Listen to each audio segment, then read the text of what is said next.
So I am from the Midwest, so it means I'm just going to blush furiously through this entire thing. And I thank you for your patience with that. This is my book. It's called Publish This Book. The unbelievable true story about how I wrote, sold, and published this very book.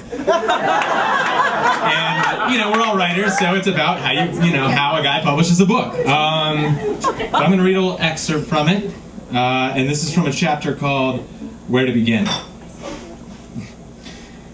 I begin to test the waters for my bizarre book idea, going to trusted sources of wisdom, like the aforementioned Shady Hill, whose real name is Justin. At a cookout, I pitch my prospective book to my friends, who receive the idea with a mixture of approbation, head-scratching, and disparagement. But what's it about? Justin asks. It's about publishing the book, I explain. That's what I'm saying. It's not about anything but my struggle to publish the very book I'm writing. Okay, he says, but what's in it? This is in it. This is all the book is about. This conversation right now is in the book.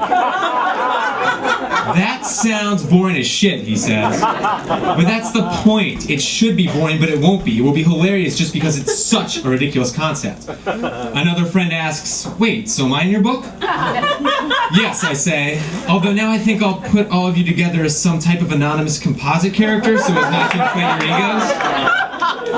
Markley, says another, this whole idea is completely retarded.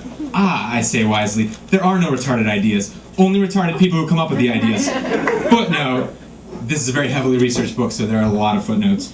Footnote, let me stop this scintillating narrative right here to explain that I don't like taking notes, or recording the people I interview, or really even listening to what any of my idiot friends have to say. So just consider all dialogue in this book to be an approximate representation of what was actually stated, the gist. And I apologize profusely if I slander anyone by wildly misrepresenting what he or she said. For instance, if my friend Cato actually said to me, Steve, I think your book idea is intriguing but a bit unwieldy, yet I quote him in my book as saying, Steve, I hate Chinese people, I would certainly say I'm sorry, but that's the way the kitten bathes and shaves, so sue me. Actually, I'm told by my lawyers that a lawsuit is a strong possibility, and by lawyers, I mean this guy Phil I know who's planning to go to law school. I can't judge the idea, my friend Dave tells me, because I have no idea what the finished product will look like. It's impossible to say if it's a good or bad idea, because it all depends on what the book ends up being like. But you can't see it first, I explain, that's the point. You just have to like it or not like it based on the concept. So what's in the actual book, asks my friend Jeremy. What goes between the goddamn covers? This, I exclaim for perhaps the 40th time in a week, this very conversation, these events, this is the book. So if I were to do this, he says, and then he stands, turns around, and lowers his pants.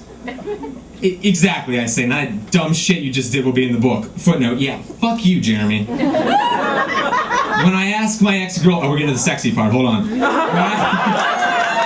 When I ask my ex-girlfriend, who remains my ongoing love interest, her opinion, she can only respond with, ooh, I want to be in your book. Fine, I tell her, done. But what do you think of the idea? She ponders this a moment. She and I are exes only in the sense that we no longer live in the same state. Besides that small inconvenience, most of our time together consists of endless prattling conversation and raw animal sex that would frighten any adolescent viewing his or her first act of human copulation. Because of these factors, I value her opinion. It's probably already been done, she says. Oh, really, I say, by who? I don't know, someone's probably thought of that, though. That's not fair, anyone can think of an idea, but it takes balls, brains, and brass to actually execute it.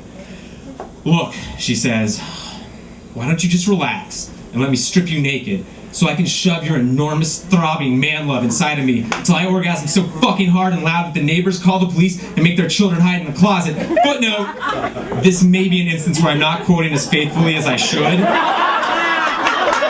See footnote previous page. It's possible she said something more along the lines of, yeah, whatever. Still, despite her best intentions, my love interest has awakened a fear in me that my idea may only be the effluvium of some other writer's better, sharper notion. I quickly make my way to Google, the greatest, creepiest search engine on the internet. Book about publishing a book. Nothing. I try several different approaches, including self-referential publishing book. Nothing still. I move on to Amazon.com. Nothing. I scoured the internet, searching in every way I know how for a single author of a single book anywhere in the world with this same idea. And after an exhausting 12 minutes of work, I come to the only logical conclusion. I am a singular genius with an idea so goddamn unique, it may very well melt readers' faces the way the Ark of the Covenant did to the Nazis in Raiders of the Lost Ark. Just as I suspected.